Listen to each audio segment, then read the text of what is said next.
Simple ಒಂದು ಮಾತು ಹೇಳ್ತೀನಿ, ಕೊಡುವುದು ದೇವರ ಹೆಸರಲ್ಲಿ, ದಾನ ಮಾಡೋದು ಇದು ಮುಸ್ಲಿಮರಲ್ಲಿ ಜಾಸ್ತಿ. ನಾವು ಕೋವಿಡ್ ಅಲ್ಲೂ ನೋಡಿದೀವಿ.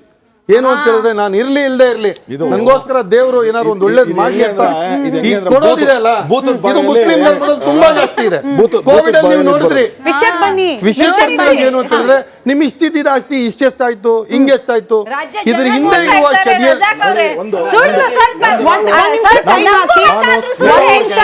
ರಜಾಕ್ ಅವರೇ ವಿಷಯಕ್ಕೆ ಬನ್ನಿ. ವಫ್ ಹೆಸರಲ್ಲಿ ದುರ್ಬಳಕೆ ಆಗ್ತಾ ಇದೆಯಾ ಇಲ್ವಾ? ದುರ್ಬಳಕೆಗೆ ಕಂಟ್ರೋಲ್ ಬೇಕಾ ಬೇಡವಾ? ಅಷ್ಟಕ್ಕೆ ಉತ್ತರ ಕೊಡಿ. ನೋಡಿ ಮೇಡಮ್, ಒಂದು ಮಾತು ಹೇಳ್ತೀನಿ, ಯಾವುದೇ ಒಂದು ಸಂಸ್ಥೆ ಇರಲಿ ಅಲ್ಲಿ ನ್ಯೂನತೆಗಳು ಇದ್ದೇ ಇರುತ್ತೆ. ಅದಕ್ಕೆ ತಿದ್ದುಪಡಿ ಆಯಾ ಬೋರ್ಡ್ಗಳು ಮಾಡ್ಕೊಬಿಡ್ತವೆ. 2 ಲಕ್ಷ ಕೋಟಿ ಚಿಕ್ಕ ನ್ಯೂನ್ಯತೆನ 2 ಮುಸ್ಲಿಮೇತರನ್ನ ಹಾಕ್ಬೇಕು. 2 ಲಕ್ಷ ಮೇಡಮ್ ಇನ್ನು ಸೇರಿಸಿಕೊಳ್ಳಿ. ಹೈಕೋರ್ಟ್ ಇಂದ ಅಪಾಯಿಂಟ್ ಆಗಿರೋ ಕರ್ನಾಟಕದಲ್ಲಿನ ವಕ್ಫ್ ಆಸ್ತಿಯಲ್ಲೇ 2 ಲಕ್ಷ ಕೋಟಿ ಉತ್ತರ ಕೇಳಿಸ್ಕೊಳ್ಳಿ. ಇದು ಚಿಕ್ಕದ? ನೀವು ಕೇಳಿರೋ ಪ್ರಶ್ನೆಗೆ ಉತ್ತರ ಕೇಳಿಸ್ಕೊಳ್ಳಿ. ಇದನ್ನು ಸೇರಿಸಿ. ನಿಮ್ ಪ್ರಶ್ನೆಗೆ ನಾನು ಉತ್ತರ ಕೊಡ್ತಾ ಇದ್ದೀನಿ. ಏನು ಅಂತ ಹೇಳಿದ್ರೆ 2 ಮುಸ್ಲಿಮೇತರರನ್ನ ನಾವು ಸೇರಿಸ್ಕೋಬೇಕು. ಒಂದು ಹೈಕೋರ್ಟ್ ಅಪಾಯಿಂಟ್ ಮಾಡಿರುವ ಡಿಸ್ಟ್ರಿಕ್ಟ್ ಜಡ್ಜ್ ಅವರು ಕೋರ್ಟ್ ಅಲ್ಲಿ ಕುತ್ಕೊಂಡು ಡಿಸ್ಟ್ರಿಕ್ಟ್ ಕೋರ್ಟ್ ಅಲ್ಲಿ ಅವರು ಕೇಳಿಸ್ಕೊಂಡು ಟ್ರಿಬ್ಯುನಲ್, ಅದು ಬೇಡ. ಕೇವಲ ಒಬ್ಬ ಕಲೆಕ್ಟರ್ ಅವನು ಬಂದ್ಬಿಟ್ಟು ಇದು ನಿಮ್ಮ ಆಸ್ತಿ, ಇದು ನಿಮ್ದಿಲ್ಲ. ಕೇವಲ ಒಬ್ಬ ಕಲೆಕ್ಟರ್? ಹೌದು, ಕೇವಲ ಒಬ್ಬ collector. Is not equal to a district judge, he is just a collector. ಅವ್ರು ಬಂದ್ಬಿಟ್ಟು ಇಲ್ಲ ಇದು ನಿಮಗೆ ಸೇರಿದಲ್ಲ ನಿಮಗೆ ಅಂದ್ರೆ ಹಿ ಹ್ಯಾಸ್ ದಟ್ ರೈಟ್, ಈ ಪವರ್. ಇದರಿಂದ ನೀವು ಹೇಳ್ತಾ ಇದ್ದೀರಾ ವಕ್ಫಿಗೆ ಒಳ್ಳೇದಾಗುತ್ತಾ? ಇದರಿಂದ ಷಡ್ಯಂತ್ರ, ಕುತಂತ್ರ, ಇವರ ಒಂದು ಪಿತೂರಿ ಅರ್ಥ ಆಗ್ತಿಲ್ವಾ? ರಜಾಕ್ ಅವರೇ, ಭಾರತದ ಕಾನೂನು ಹಾಗೆ ಆಡಳಿತ ವ್ಯವಸ್ಥೆ ಮೇಲೆ ನಂಬಿಕೆ ಇದೆಯಾ? ಅದಕ್ಕೆ ಈ ಕಾನೂನು ಬೇಡ ಅಂತ ಈ ಹೋರಾಟ.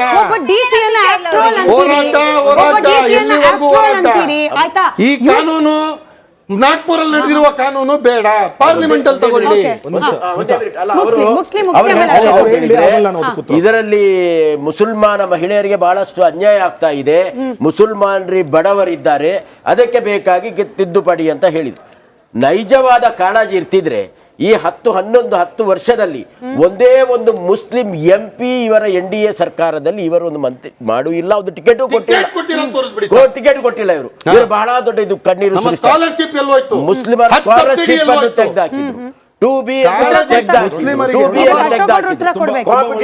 ಕಾಂಪಿಟೇಷನ್ ಮಾಡಬೇಕಾದ್ರೆ ಮೇಲ್ವರ್ಗದವರೊಟ್ಟಿಗೆ ಕಾಂಪಿಟೇಷನ್ ಮಾಡಬೇಕು ಅನ್ನತಕ್ಕಂತ ವ್ಯವಸ್ಥೆಯನ್ನು ತಂದಾಕಿದ್ರು. ಇದು ಒಂದು. ಇನ್ನೊಂದು ವಿಚಾರ ಹೇಳ್ತಾ ಇದ್ದೀನಿ, ಟ್ರಿಪಲ್ ತಲಾಕ್ ಅಂತೇಳಿ ತಂದು ಬಿಟ್ರು. ಗಂಡನ ಮೇಲೆ ಹೆಂಡತಿ ಕಂಪ್ಲೇಂಟ್ ಕೊಡ್ತಾಳೆ, ಅವ ಜೈಲಿಗೆ ಹೋಗಿ ಬಂದ ನಂತರ ಸಂಪೂರ್ಣ ಬಿಟ್ಬಿಡ್ತಾನ ಅವ. ಇದು ನಮ್ಮಲ್ಲಿ ಎಕ್ಸಾಂಪಲ್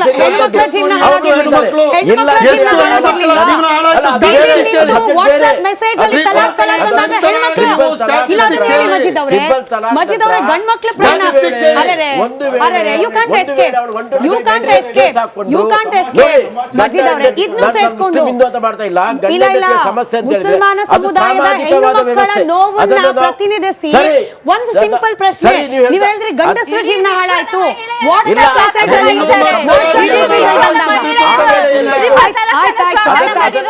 ಮಜೀದ್ ಅವ್ರು ಹೇಳ್ತಿರೋದು ಹಾಗೆ ಅನೇಕರು ಈ ಸಮುದಾಯದವರು ಪ್ರಶ್ನೆ ಮಾಡ್ತಾ ಇರೋದು, ಮುಸಲ್ಮಾನ್ ಸಮುದಾಯದ ದ್ವೇಷಿಗಳು ಬಿಜೆಪಿ ಅವರು, ಹೀಗಾಗಿ ಮುಸಲ್ಮಾನರ ವಿರುದ್ಧ ಇಂಥ ಪಿತೂರಿ. ನಿಜವಾದ ರೆಪ್ರೆಸೆಂಟೇಷನ್ ನ ಕಾಳಜಿ ಬಿಜೆಪಿ ಅವ್ರಿಗಿಲ್ಲ. ನೋಡಿ, ಒಂದು ಹೇಳ್ಬಿಡ್ತೀನಿ, JPC ರೆಹಮಾನ್ ಖಾನ್ ಅವ್ರು ಕೊಟ್ಟಿದ್ದಂತಹ ರೆಕಮೆಂಡೇಶನ್ಸ್ ಅಲ್ಲಿ ಏನಿತ್ತು ಅಂತ ಹೇಳಿದ್ರೆ 1995 ಆಕ್ಟ್ಗೆ ಏನು ಅಮೆಂಡ್ಮೆಂಟ್ ಆಗಬೇಕು ಅಂದರೆ, ಒಂದು ಈ ಮೌತಲ್ವಿ ಸಂತಿ ಏನಿದ್ದಾರೆ ಇವರ ಹಾವಳಿ ಏನಿದೆ, ಸಮಾಜಕ್ಕೆ ಯಾವುದು ನ್ಯಾಯ ಒದಗಬೇಕು ಅದನ್ನು ಒದಗ್ತಿಲ್ಲ ಅಂತ ಹೇಳಿ ಅವ್ರು ಹೇಳ್ತಾರೆ. ಅದಾದಮೇಲೆ ಡಾಕ್ಯುಮೆಂಟೇಷನ್ ಸರಿಯಾಗಿ ಮೇಂಟೈನ್ ಮಾಡ್ತಿಲ್ಲ, ಬಾಡಿಗೆ ಅಮೌಂಟ್ನ ಮತ್ತು ಬೇರೆ ಬೇರೆ ಅಮೌಂಟ್ನ ಇವರೇ ತಿಂತಾ ಇದ್ದಾರೆ. ಯಾವುದೇ ರೀತಿ ಇವರಿಗೆ ಒಂದು ಆಡಿಟ್ ಆಗದೇ ಇದ್ದರೆ ಇವರುಗಳು ಶ್ರೀಮಂತರಾಗಿ ಬಲಿಷ್ಠರಾಗಿ ಬೆಳೀತಾರೆ, ಬಡವರು ಉದ್ಧಾರ ಆಗೋದಿಲ್ಲ ಅಂತ ಹೇಳ್ತಾರೆ. ಡಿಜಿಟಲೈಸೇಷನ್ ಆಗಬೇಕು, ಸೆಂಟ್ರಲೈಸೇಷನ್ ಆಗಬೇಕು, ಮ್ಯಾನ್ ಪವರ್ ಸರಿಯಾಗಿ ಆಗಬೇಕು, ಕರಪ್ಷನ್ನ ನಾವು ನಿಯಂತ್ರಣ ಮಾಡಬೇಕು.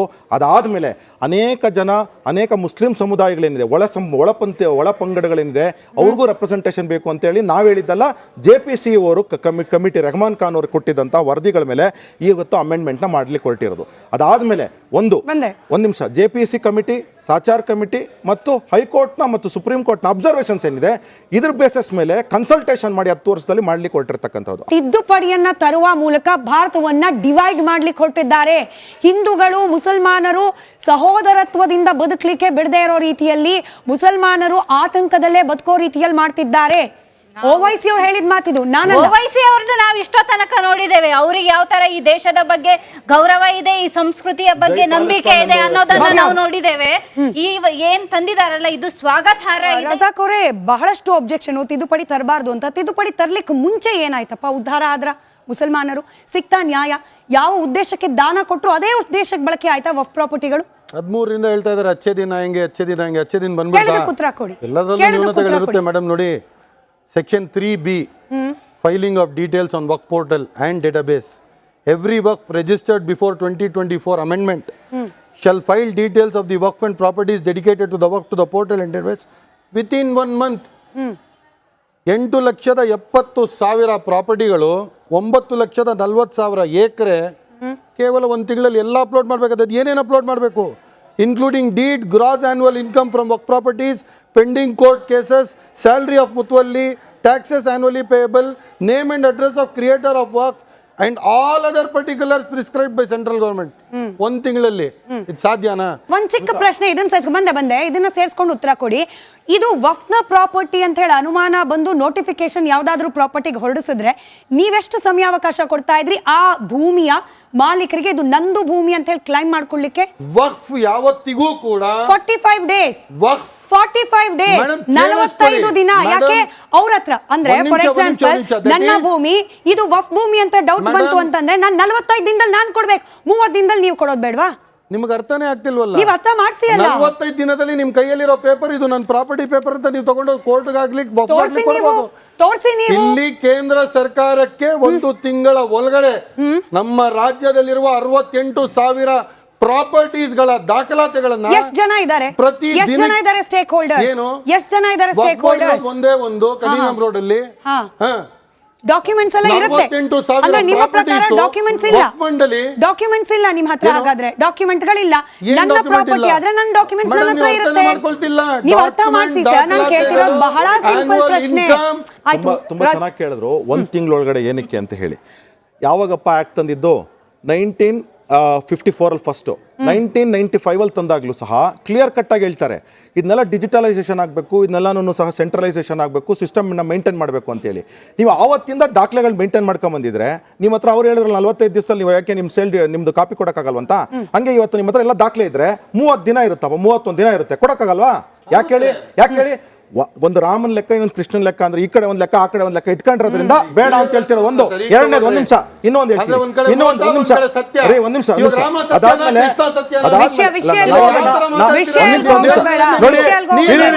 ತೆಲಂಗಾಣದಲ್ಲಿ 1650 ಎಕರೆ ಕಬ್ಜಾ ಮಾಡ್ಕೊಂಡು ಅದಕ್ಕೆ ಸುಪ್ರೀಂ ಕೋರ್ಟ್ ವರ್ಗೂ ಹೋಗಿರ್ತಕ್ಕಂಥವ್ರು ಸತ್ಯ. ಅದಾದ್ಮೇಲೆ ಈಗ ಮುಸಲ್ಮಾನರಿಗೆ ಜಸ್ಟಿಸ್ ಸಿಗ್ತಿದ್ಯಾ ಇಲ್ವಾ ಅಂತ ಹೇಳಿ ಪ್ರಶ್ನೆ ಮಾಡ್ತಾರೆ ಅಲ್ವಾ? ನಮ್ಮ ಸರ್ಕಾರ ಬಂದಾಗಿನಿಂದ ಯಾವ ರೀತಿ ಸ್ಕಾಲರ್ಶಿಪ್ಸ್ ಎಷ್ಟು ಅಮೌಂಟ್ ಆಗಿದೆ ಪೋರ್ಟಲ್ ಅಲ್ಲಿ ನೀವೇ ಚೆಕ್ ಮಾಡ್ಕೊಳ್ಳಿ.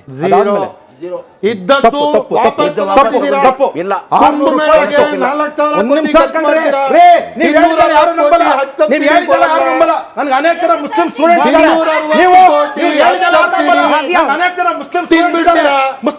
ಇದ್ದಾರೆ, ಅವ್ರು ಹೇಳ್ತಾರೆ 600 ರೂಪಾಯಿ ಬರ್ತಾ ಇತ್ತು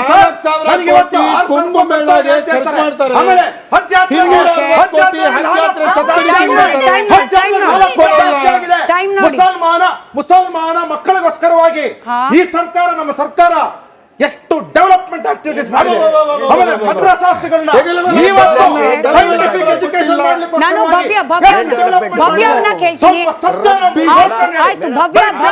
ಭವ್ಯ ಪ್ರಶ್ನೆ ಮಾಡ್ತೀನಿ, ಅದಾದ್ಮೇಲೆ ಮಜೀದ್ ಅವ್ರು ಉತ್ತರ ಕೊಡ್ಲಿ. ಭವ್ಯ ಅವರೇ ಬಂದೆ ನಿಮಗೆ ಬರ್ತೀನಿ. ಭವ್ಯ ಅವರೇ, ಕೆಲವೇ ತಿಂಗಳ ಹಿಂದೆ ರಾಜ್ಯ ಸರ್ಕಾರ ತೆಗೆದುಕೊಳ್ಳಿಕ್ಕೆ ಹೊರಟ ಒಂದು ನಿರ್ಧಾರ, ನೀವು ಕೂಡ ಇದ್ರಿ ಅವತ್ತು ಮಹಾಭಾರತ ಪ್ಯಾನೆಲ್ ನಲ್ಲಿ, ದೇವಸ್ಥಾನದ ಕಮಿಟಿಗಳಲ್ಲಿ ಅನ್ಯ ಧರ್ಮೀಯರಿಗೆ ಅವಕಾಶ ಅಂದ ತಕ್ಷಣ ಕೆರಳಿ ಕೆಂಡ. ಇವಾಗ ಇವ್ರಾಗಬಾರ್ದು ಅಂತಂದ್ರೆ ಹೆಂಗಪ್ಪ? ನ್ಯಾಯ ಒಂದ್ ಕಡೆ ಒಂದು, ಇನ್ನೊಂದ್ ಕಡೆ ಒಂದು ಹೆಂಗಾಗುತ್ತೆ? ಅದು ಇದ್ರಲ್ಲಿ ನಾವು ದೇವಸ್ಥಾನದ ಒಳಗಡೆ ಅವರನ್ನ ಅಪಾಯಿಂಟ್ಮೆಂಟ್ ಮಾಡಿದ್ದಕ್ಕೆ ನಾವು ವಿರೋಧ ಮಾಡಿದ್ದೇವೆ. ಎಂಡೋಮೆಂಟ್ ಡಿಪಾರ್ಟ್ಮೆಂಟ್ ಅಲ್ಲಿ ನಾವು ವಿರೋಧ ಮಾಡ್ಲಿಲ್ಲ. ಇವಾಗ್ಲೂ ಇದಾರೆ, ಬೆಂಗಳೂರಲ್ಲಿ ಇಲ್ಲೇ ಇದೆ, ಹೋಗಿ ಚೆಕ್ ಮಾಡಿ.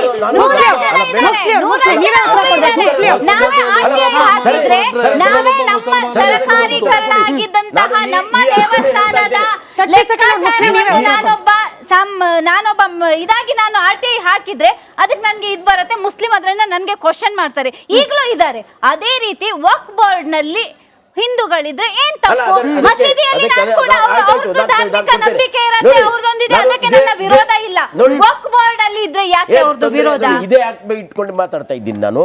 ಆ ಆಕ್ಟ್ ನಲ್ಲಿದೆ ಹಿಂದೂಗಳು 2 ಮಂದಿ ಹಿಂದೂಗಳು ವಕ್ಫ್ ಬೋರ್ಡ್ ಅಲ್ಲ ವಕ್ಫ್ ಬೋರ್ಡ್ ಅಲ್ಲಿ ಒಂದ್ ನಿಮಿಷ ವಕ್ಫ್ ಬೋರ್ಡ್ ಒಂದ್ ನಿಮಿಷ ಈ ಆಕ್ಟ್ ರಾಜ್ಯ ಸರ್ಕಾರದಿಂದ 2 ಹಿಂದೂಗಳನ್ನ ಅಥವಾ ಅನ್ಯ ಧರ್ಮೀಯರನ್ನ ಅಥವಾ ಕೇಂದ್ರ ಸರ್ಕಾರದಿಂದ ಯಾವ ಬೋರ್ಡ್ಗೆ ವಕ್ಫ್ ಬೋರ್ಡ್ಗೆ ಯಾವ ಆಸ್ತಿ ಇದೆ, ಎಷ್ಟು ತರ ಆಸ್ತಿ ಇದೆ? ಬರೀ ಮಸೀದಿ ಮಾತ್ರ ಇದೆಯಾ?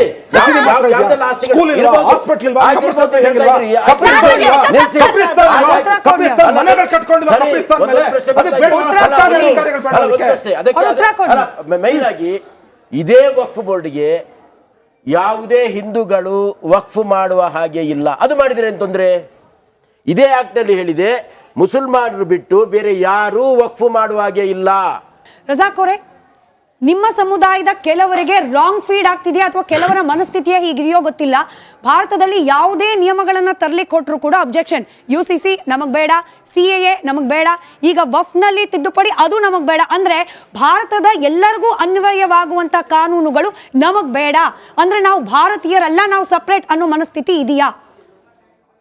ಭಾರತೀಯರಿಗೆಲ್ಲ ಅನ್ವಯವಾಗುವ ಎಲ್ಲ ಕಾನೂನುಗಳನ್ನು ಪಾಲಿಸುತ್ತಾ ಸಂವಿಧಾನದ ಅಡಿಯಲ್ಲಿ ನಾವು ಗೌರವದಿಂದ ಈ ದೇಶದ ಪ್ರಜೆಗಳಾಗಿ ನಾವು ಬಾಳ್ತಾ ಇದ್ದೀವಿ. CAA ಅಲ್ಲಿ ಮುಸಲ್ಮಾನರನ್ನ ಬಿಟ್ಟು ಅನ್ಯ ಧರ್ಮೀಯರು ಎಲ್ಲರೂ ಬರ್ಬೋದು ಅಂತ ಹೇಳಿದ್ರು. It was divisive in nature, anti constitution, ಸಂವಿಧಾನ ವಿರೋಧಿಯಾಗಿತ್ತು. ನಾವು ಅದು ವಿರೋಧಿಸಿದ್ವಿ, ಪ್ರತಿಭಟಿಸಿದ್ವಿ. ಅದೇ ಥರ ಇವತ್ತು ಈ ಕಾನೂನನ್ನು ತಗೊಬರ್ತಿದ್ದಾರೆ, ಇದು ಸಂವಿಧಾನ ವಿರೋಧಿ. ನಮ್ಮ ಧರ್ಮ ನಾವು ನಮಗೆ ಬೇಕಾದ ರೀತಿಯಲ್ಲಿ ನಾವು ಅನುಸರಿಸಬಹುದು ಅಂತ ಹೇಳ್ಬಿಟ್ಟು ಆರ್ಟಿಕಲ್ 25, 26, 30ವರೆಗೂ ಎಲ್ಲ ಏನು ಹೇಳುತ್ತೆ, ಫ್ರೀಡಮ್ ಆಫ್ ರಿಲಿಜಿಯನ್ ಕೊಡುತ್ತೆ. ಅದರಲ್ಲಿ ನೀವು ಬಂದು ತಿದ್ದುಪಡಿ ಮಾಡ್ತೀನಿ ನಾನು ಅಂತ ಹೇಳಿದ್ರೆ ಇದರಲ್ಲಿರುವ ಕುತಂತ್ರ ನಿಮಗೆ ಎಕ್ಸ್ಪ್ಲೈನ್ ಮಾಡಿದ್ದೀನಿ. ಇದೊಂದು ಷಡ್ಯಂತ್ರ ಅಂತ ನಮಗೆ ಅರ್ಥ ಆಗ್ತಿದೆ. ಇವತ್ತು ಖಾಲಿದ್ ಸೈಫುಲ್ಲಾ ರೆಹಮಾನಿ ಸಾಹೇಬರು all India Muslim personal law ಬೋರ್ಡಿನ ಪ್ರೆಸಿಡೆಂಟ್ ಆಗಿರಲಿ, ಇಲ್ಲ ಜಮಿಯತ್ ಉಲ್ಮಾ ಹಿಂದಿನ ಪ್ರೆಸಿಡೆಂಟ್ ಮಹಮೂದ್ ಮದನಿ ಅವರಾಗಿರಲಿ, ಇವರೆಲ್ಲರ ಸ್ಟ್ಯಾಂಡ್ ಏನಿದೆ ಅಂತ ಹೇಳಿದ್ರೆ ಇದು ಮುಸ್ಲಿಂ ವಿರೋಧಿಯಾಗಿದೆ ಅಂತ. ನಾವು ಹೇಳಕ್ಕಿಂತ ಜಾಸ್ತಿ ಈ ನಮ್ಮ ದೇಶದ ಮುಸ್ಲಿಂ ಪರ್ಸನಲ್ ಲಾ ಬೋರ್ಡಿನ ಅಧ್ಯಕ್ಷರು, ಜಮಿಯತುಲ್ ಉಲ್ಮಾ ಹಿಂದಿನ ಅಧ್ಯಕ್ಷರು, ಇವರೇ ಹೇಳ್ತಿದ್ದಾರೆ ಇದು ಮುಸ್ಲಿಂ ವಿರೋಧಿ ಅಂತ. ಇದ್ರ ಹಿಂದೆ ಥಿಂಕ್ ಟ್ಯಾಂಕ್ಸ್ ನಾವು ಇದ್ರ ಬಗ್ಗೆ ಚರ್ಚೆ ಮಾಡಿದೀವಿ. ಇದು ಮುಸ್ಲಿಂ ವಿರೋಧಿ ಆಗಿರೋದ್ರಿಂದ ಇದನ್ನ ನಾವು ತೀವ್ರವಾಗಿ ಇದನ್ನ ವಿರೋಧಿಸ್ತೀವಿ, ಪ್ರತಿಭಟಿಸ್ತೀವಿ. ಇದನ್ನ ನಾವು ಸುಪ್ರೀಂ ಕೋರ್ಟ್ ಅಲ್ಲೂ ಚಾಲೆಂಜ್ ಮಾಡ್ತೀವಿ. ಮುಸಲ್ಮಾನ ಸಮಾಜ ಕೆಲವರು ಜಮಾತ್ಸು ಉಲ್ಮಾಸು ಕೆಲವು ಲೀಡರ್ಗಳ ಕೈಯಲ್ಲಿ ಯಾವತ್ತರೆಗೂ ಸಿಕ್ಕಾಕೊಂಡಿರುತ್ತೋ ಅಲ್ಲಿವರೆಗೂ ಸಹ ಟ್ರಿಪಲ್ ತಲಾಕ್ ಅಂತ ಒಂದು ಒಳ್ಳೆ ಕಾನೂನಿಗೂ ಸಹ ವಿರೋಧ ವ್ಯಕ್ತಪಡಿಸ್ತಕ್ಕಂಥವ್ರು ಇರ್ತಾರೆ. ಆದರೆ ನಾವು ಹೇಳ್ತಕ್ಕಂಥದ್ದು ಏನು ಅಂದರೆ, ಕಟ್ಟ ಕಡೆಯ ಮುಸಲ್ಮಾನ ಯಾರಿವತ್ತು ಶ್ರಮಿಕ ಜೀವಿ ಇದ್ದಾನೆ, ಯಾರು ಭಾರತಕ್ಕೋಸ್ಕರವಾಗಿ ಪ್ರತಿದಿನ ತನ್ನ ಬೆವರನ್ನು ಸುರಿಸ್ತಾ ಇದ್ದಾನೆ, ಅಂಥ ಮುಸಲ್ಮಾನ ಅಭಿವೃದ್ಧಿ ಆಗಬೇಕು ಅಂತಂದರೆ ಈ ನೆಲದ ಕಾನೂನು ಕಾನ್ಸ್ಟಿಟ್ಯೂಷನ್ ಏನಿದೆ ಆತನಿಗೆ ಕಟ್ಟ ಕಡೆಯಾಗಿ ತಲುಪಬೇಕು ಅಂತಂದರೆ ಈ ಒಂದೇ ಕಾನೂನಲ್ಲ, UCC ಒಂದೇ ಅಲ್ಲ, ಎಲ್ಲ ಕಾನೂನುಗಳು ಸಹ ಅವರು ಪ್ರತಿಪಾಲಿಸಬೇಕು, ಭಾರತೀಯರಾಗಿರಬೇಕು ಅಂದರೆ ಇದೂ ಸಹ ಮಸ್ಟು. ಮತ್ತು ನನ್ನ ಮುಸಲ್ಮಾನ ಹೆಣ್ಮಕ್ಳಿಗೆ ನ್ಯಾಯ ಒದಗಿಸ್ತಿರ್ತಕ್ಕಂಥ ಅನೇಕ ಕಾನೂನುಗಳನ್ನು ಪ್ರತಿಪಾದಿಸಬೇಕು ಮತ್ತು ಲಾಗು ಮಾಡಿಸ್ಬೇಕು. ರೈಟ್ ಮಜೀದ್ ಅವರೇ, 10ರಿಂದ 20 ಸೆಕೆಂಡ್ ಅಷ್ಟೇ ಸಮಯ. ಮಜೀದ್ ಒಂದು ಅವಮಾನಕ್ಕೊಳಗಾದ, ತುಳಿತಕ್ಕೊಳಗಾದ, ಅಪಮಾನಕ್ಕೊಳಗಾದ, ಶಿಕ್ಷಣದಿಂದ ವಂಚಿತನಾದ ಮೇಲ್ವರ್ಗದಿಂದ ಅಂಥ ವ್ಯಕ್ತಿಯಿಂದ ರಚಿಸಲ್ಪಟ್ಟಂತಹ ಈ ಸಂವಿಧಾನ, ಬಾಬಾ ಸಾಹೇಬ್ ಅಂಬೇಡ್ಕರ್ರ ಸಂವಿಧಾನ, ಇದನ್ನು ಉಳಿಸ್ಕೊಳ್ಬೇಕು. ಧರ್ಮ ನಿರಪೇಕ್ಷತ, ಸರ್ವೇ ಜನ ಸುಖಿನೋ ಭವಂತು, ಅದಾಗಿರ್ತದೆ ಈ ಸಂವಿಧಾನ. ಈ ಸಂವಿಧಾನವನ್ನೇ ಇವರು ಬುಡಮೇಲುಗೊಳಿಸಲಿಕ್ಕೆ ಹೊರಟ್ರೆ ಅದಕ್ಕೆ ನಮ್ದು ವಿರೋಧ ಇದೆ. ಆ ಒಂದು ದಿಟ್ಟಿನಲ್ಲಿ ಇವತ್ತು ಈ ಒಂದು ಕಾನೂನನ್ನು ಏನ್ ತರ್ತಾ ಇದ್ದಾರ, ಇದು ಒಂದು ಸಮುದಾಯವನ್ನ ಗುರಿ ಮಾಡಿಟ್ಟುಕೊಂಡು ಕೇವಲ ಒಂದು ಧರ್ಮ, ಒಂದು ಧರ್ಮೀಯರನ್ನ ಡಿವೈಡ್ ಮಾಡ್ಲಿಕ್ಕೆ, ಬೇರೆ ಬೇರೆ ಮಾಡ್ಲಿಕ್ಕೆ ಬೇಕಾಗಿ ಮಾಡತಕ್ಕಂತಹ. ಆಯ್ತು, time up. All mics of. ಭಾರತದ ಅಡಿಯಲ್ಲಿ ಬರುವ ಪ್ರತಿಯೊಬ್ಬ ಪ್ರಜೆಗೂ ಕೂಡ ಸಂವಿಧಾನ ಒಂದು, ಕಾನೂನು ಒಂದು ಅನ್ನೋ ನಿಯಮ ಯಾರ ಧಾರ್ಮಿಕ ಆಚರಣೆಗಳಿಗೂ ಕೂಡ ಭಂಗ ಆಗದೆ ಇರೋ ರೀತಿಯಲ್ಲಿ, ಧಾರ್ಮಿಕ ಆಚರಣೆಗಳಿಗೆ ಧಕ್ಕೆ ಆಗದೆ ಇರೋ ರೀತಿಯಲ್ಲಿ ಆಗುವ ಬದಲಾವಣೆಗಳಿಗೆ ಸ್ವಾಗತ ಮಾಡುವ ಮನಸ್ಥಿತಿ ಎಲ್ರಿಗೂ ಬರಲಿ ಅಂತ ಆಶಿಸ್ತಾ ಕಾರ್ಯಕ್ರಮ ಮುಗಿಸ್ತಾ ಇದ್ದೀನಿ. ನೋಡ್ತಾ ಇರಿ ರಿಪಬ್ಲಿಕ್ ಕನ್ನಡ, ಇದು ನಿಮ್ಮ ಧ್ವನಿ.